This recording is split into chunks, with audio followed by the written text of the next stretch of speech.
तर आज मी सगळ्यात सोप्या पद्धतीने चिकन बिर्याणी करणार आहे. ते माझ्या पद्धतीने तुम्ही आज तुमच्यासोबत शेअर करणार आहे. आणि नाही का चिकन बिर्याणी तर आखाड लागणार आहे, ते श्रावण लागणार आहे. तर काही माझ्या मुलांना चिकन बिर्याणी खायची म्हणजे नाही का खूपच आवडते त्यांना. आणि इतकी ते कधी होते इतके त्रास देतात ना चिकन बिर्याणी करत असताना. तर कधी नुसते वाट बघतात. तर त्यांना थोडासा दम निघत नाही की चिकन बिर्याणी होईपर्यंत एवढी घाई असते. आणि माझ्या नवऱ्याला पण तसंच आहे की त्यांना पण खूप घाई असते, कधी होती एकदाची आणि आम्ही कधी खातोय असं होतं. आणि खूपच त्यांना चिकन बिर्याणी आवडते. आणि दुसऱ्या दिवशी पण माझी मुलं तर जास्त पीस काय त्याच्यातले खात नाही, पण नाही का त्यांना राईस त्यांना त्याच्यातला जास्त खायचा असतो. आणि नाही का आम्हाला दुसऱ्या दिवशी पण राहिली पाहिजे, मम्मी एवढी जास्त कर असं त्यांचं चाललं होतं. आम्हाला पीस नको पण राईस आम्हाला दुसऱ्या दिवशी नाश्त्याला पण पाहिजे, आणि त्यामुळे जास्त कर असं ते मला सांगत होते सारखं सारखं. म्हटलं हो. तर बघा चला मी नाही का मस्त आधी चिकन स्वच्छ असं धुवून घेतलेलं आहे.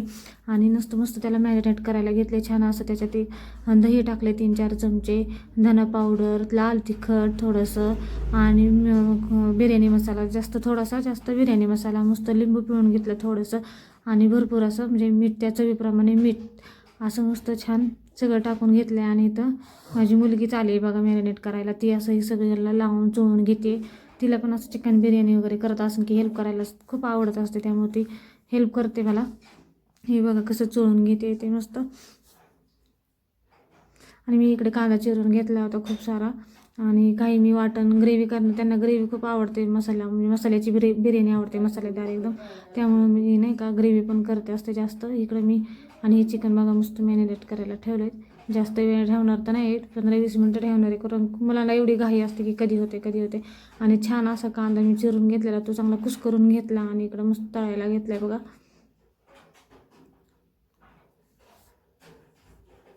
आणि तांदूळ बिर्याणीचे तांदूळ नाही का 15-20 मिनटं, कमीत कमी 20-25 मिनटं तरी आधी भिजवून ठेवायचे, म्हणजे तो छान फुलतो. मी हा इकडे भिजायला घातला होता. आणि भिजल्यानंतर मस्त स्वच्छ असा धुवून घ्यायचा. आणि इकडे टोमॅटो पण टाकले मी, ग्रेव्ही करणार आहे त्याच्यामध्ये टोमॅटो आणि कांद्याची ग्रेव्ही करणार आहे कोथिंबीर लसूण टाकून.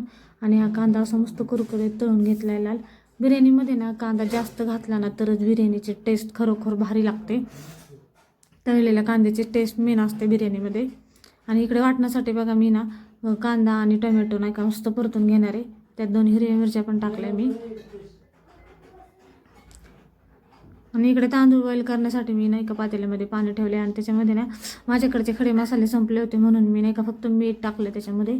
आणि नाही का तांदूळ उकळी आली की तांदूळ त्यामध्ये सोडून द्यायचं.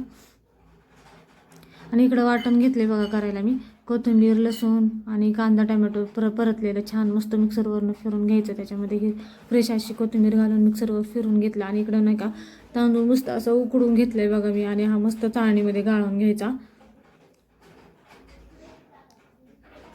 असं जास्त वेळ पाण्यात ठेवायचं नाही, गॅस बंद करी नका. 90% शिजला ना तांदूळ, 80 किंवा 90% हा तांदूळ छान शिजवायचा. आणि नाही का लगेचच खाली उतरून चाळणीमध्ये काढून ठेवायचा. नाहीतर तसा जर जास्त वेळ ठेवला ना तर त्याचे मग तुकडे तुकडे बनतात तांदळाचे. तर तसं जास्त वेळ ठेवायचा नाही.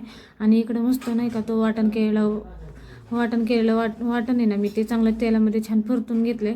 आणि हे मॅरिनेट केलेलं चिकन त्यामध्ये टाकून द्यायचं आहे. मस्त ही बिर्याणी खूप झटपट होते आणि खूप छान पण लागते खायला. आणि हे बघा मस्त 10 मिनटं मी नाही का ह्याला असं झाकण ठेवून वाफवून घेतले शिजून. तर एकदम मस्त छान कलर आलाय बघा. आणि नंतर हे चाळणीमध्ये ठेवलेलं तांदूळ निथतोपर्यंत मसाला चिकन चांगलं शिजेपर्यंत 10 मिनटं.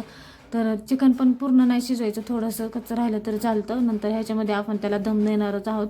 आणि त्यामुळे मग तोपर्यंत पाणी निथळतं छान तांदळाचं. आणि तांदूळ छान सुट्ट होतं आपला राईस हा. आणि मस्त तो राईस सुट्टा झालेला पूर्ण ह्या चिकनवरती असं लेअर लावून पसरून द्यायचं आहे. आणि वरून मस्त कांदा आणि कोथिंबीरचं लेअरिंग केलं बघा मी. इकडं मस्त दिसत होतं एकदम. आणि त्याच्यावरती ना असं सगळीकडनं थोडंसं तूप सोडले, साजूक तूप. आणि हे तूप ना खालीपर्यंत जातं असं नाही का. आणि त्यामुळं छान स्मोक येतो बघा बिर्याणीला. माझ्या मुलांना मी केलेली बिर्याणी खूप जास्त आवडते त्यांना, म्हणजे ते बाहेरची बिर्याणी कधी जास्त मागत नाही, मलाच करायला लावतात. हे बघा. आणि 10 मिनटं मी त्याला असं जाम झाकण ठेवून त्याच्यावर जडवजण ठेवलं होतं बघा. आणि मस्त अशी बिर्याणी झाली होती तयार बघा. इकडे नाही का रितेशला मी खायला दिली होती, मस्त अशी कांदा टोमॅटो लिंबू त्याच्याबरोबर. हे बघा कसं खाते तो. मी अशी सोप्या पद्धतीने बिर्याणी बनवली. टेस्टी पण होते आणि छान पण लागते. चला भेटूया नेक्स्ट ब्लॉगमध्ये. तोपर्यंत बाय.